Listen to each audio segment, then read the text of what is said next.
Assalamualaikum, kembali lagi di video proyek akhir pekan. Seperti yang sudah dilihat di intro, ya ini benar terjadi ya, jari saya terkena dengan si blade. Jadi dalam video kali ini saya akan menceritakan bagaimana hal itu bisa terjadi, apa yang saya lakukan, dan bagaimana cara pencegahannya. Sekarang langsung aja ke pertama, bagaimana itu terjadi ya, kenapa itu bisa terjadi.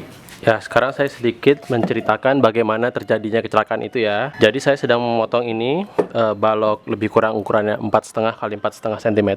Mau saya belah menjadi 2 cm ya, tebalnya jadi 2 cm. Jadi saya posisinya seperti ini.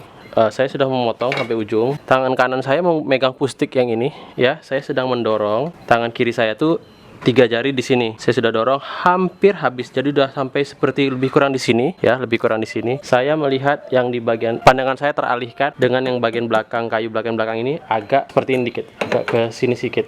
Saya terlalu mendorongnya dari bagian kanan, jadi dia terdorong sini sedikit. Saya melihat itu, saya ingin cepat-cepat mengambil kayu yang off cut ini ya. Jadi tangan saya tidak sengaja begini.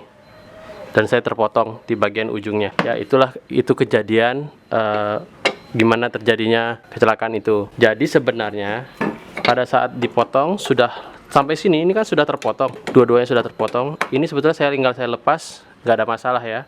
Lepas, ini tetap ditolong sampai ujung, jatuhkan, dan ini bisa ditidurin. Kalau mau dijatuhin juga nggak masalah juga ya. Jadi yang penting jangan digenggam apalagi dekat blade yang lagi berputar. Itu murni kesalahan saya.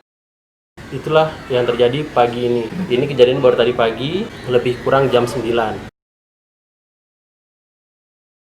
Pura-puranya ini lukanya di sini ya. Ini cuma sebagai untuk simulasi. Jadi misalnya pada saat luka seperti ini, yang pertama kali kita lakukan adalah kita ambil sesuatu yang bersih seperti tisu atau kain, kita balut ya, kita balut lukanya. Lalu kita tekan sekeras-kerasnya sampai perdarahannya berhenti. Kalau dalam medis ini istilahnya namanya dibalut tekan. Kalau Anda khawatir ini sakit, pada saat kejadian seperti ini kita lagi dalam adrenaline rush. Ini biasanya tidak sakit sama sekali. Ya kalau perih-perih sedikit ya masih bisa ditahan lah. Jadi kita tahan seperti ini lebih kurang 30 detik sampai 2 menit tergantung orangnya. Ada yang cepat pembekuan darahnya, dia lebih sebentar perlu ditekan ya. Pertama kita tekan pokoknya sampai darahnya berhenti. Boleh dilihat kalau darahnya belum berhenti, balik lagi dibalut lagi, ditekan kembali. Ini sama juga kalau misalnya lukanya sobek atau lukanya lecet yang masih berdarahan aktif, sama ditekan seperti ini. Setelah lukanya lebih berhenti atau sudah tidak banyak mengeluarkan darah, yang berikutnya kita lakukan adalah ini keran ya, dengan air mengalir seperti ini. Kita cuci lukanya ya. Ini cuci lukanya. Kalau terlihat ada kotoran, digosok saja, digosok sekeras-kerasnya sampai bersih ya. Dibiarkan dengan air mengalir lebih kurang 1 menit sampai 2 menit. Jadi kalau misalnya ada bakteri, dia semua terbawa dengan air dan tidak ada nempel di kulitnya lagi.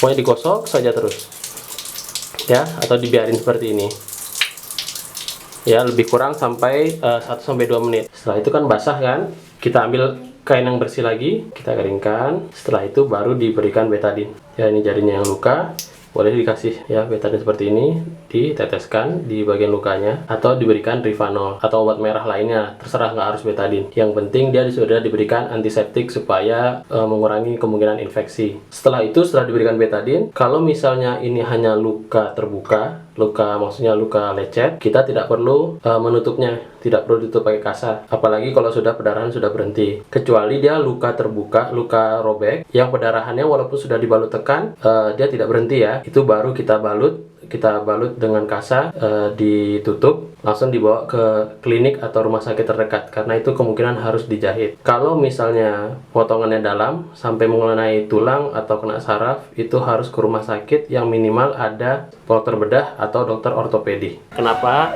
Karena nanti mereka yang akan menilai apakah jarinya bisa diselamatkan, atau harus diamputasi. Semoga yang nonton video ini tidak ada sampai diamputasi ya. Saya tidak ingin ada yang ini terjadi pada orang lain, cukup dengan saya saja. Tapi saya bercerita dengan teman saya yang dokter, dia mengusulkan kalau bisa disuntik anti tetanus atau disuntik anti tetanus serum. Ini suntik anti tetanus serum ini hanya dilakukan untuk luka yang terjadi di bawah 24 jam. Jadi kalau lukanya sudah terjadi di atas 24 jam, anti tetanus serum itu tidak berguna lagi. Jadi saya itu jam 9 kejadiannya, jam setengah 11 saya berangkat ke rumah sakit. Jam 11 lebih kurang saya sudah disuntik anti tetanus serum. Di sana pun hanya dibersihkan dan dikasih suntik, ditawarin obat antibiotik untuk dibawa pulang. Setelah itu pulang. Ya, itulah urutan kejadian hari ini. Jadi saya ini sebetulnya saya tidak membalutnya. Ya, ini saya tutup karena masalah viewer discretion ya. Ada orang-orang yang tidak tahan melihat darah. Saya tidak mau orang di sebelah yang sana yang melihat seram atau jadi takut untuk mengikuti hobi ini, hobi woodworking. Setelah saya pulang dari rumah sakit, tangan saya sudah saya biarkan saja, tidak saya tutup, saya buka, saya sholat, saya berwudu, saya basahkan semua lukanya, itu tidak apa-apa ya, asal dikeringkan lagi. Setelah kena air wudu dikeringkan ya. Lebih kurang sekarang setelah itu adalah perawatan luka terbuka, jadi kita tidak menutup memakai perban, kita biarkan aja dia terkena udara bebas, asal dijaga kebersihannya. Kalau untuk yang dijahit atau yang harus diamputasi itu akan berbeda, karena dijahit itu minimal harus ditutup lebih kurang 3 hari karena supaya tidak terjadi infeksi.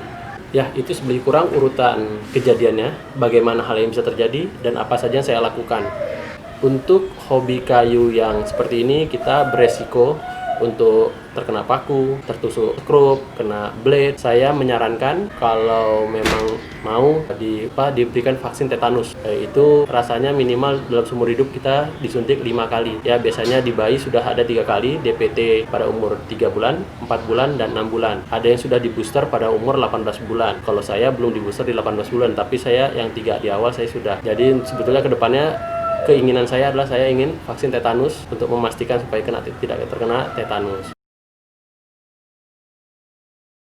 Jadi untuk pencegahannya atau untuk memotongnya yang lebih aman, dia posisinya akan sama seperti ini, masih seperti ini ya. Ya, ini masih sini, kita dorong, kita bikin push stick seperti ini ya. Ini balok biasa, yang di belakangnya ada seperti penahan gini. Ini cuma untuk pegangan. Jadi posisi kita harusnya tangan kanan kita tuh di atas sini. Tangan kanan kita di atas sini, kita menekan kedua yang dipotong dan bagian sisanya sama-sama kita tekan ke bawah, dan tangan kiri kita seharusnya memegang push stick yang ini, dan inilah yang mendorong bagian offcut di bagian sini ya. Ini mendorong bagian sini lagi merapatkan dia ke fence. Inilah sebetulnya pemotongan yang paling aman. Jadi kedua tangan kita jauh dari blade, ini sampai sini. Dah, tangan kita di atas ya, tangan kita di atas, blade-nya di sini, tangan kiri kita jauh, itu tinggal jatuhkan. Itulah seharusnya yang paling aman yang harusnya saya lakukan. Jadi hati-hati ya, jangan sampai terjadi kecelakaan seperti ini juga. Jadi di video ini saya hanya ingin menyampaikan hati-hati dalam bekerja. Saya nggak mau video ini terlalu panjang.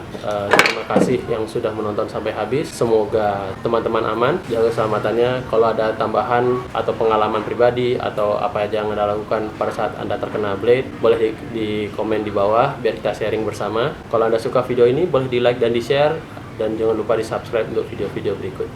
Terima kasih.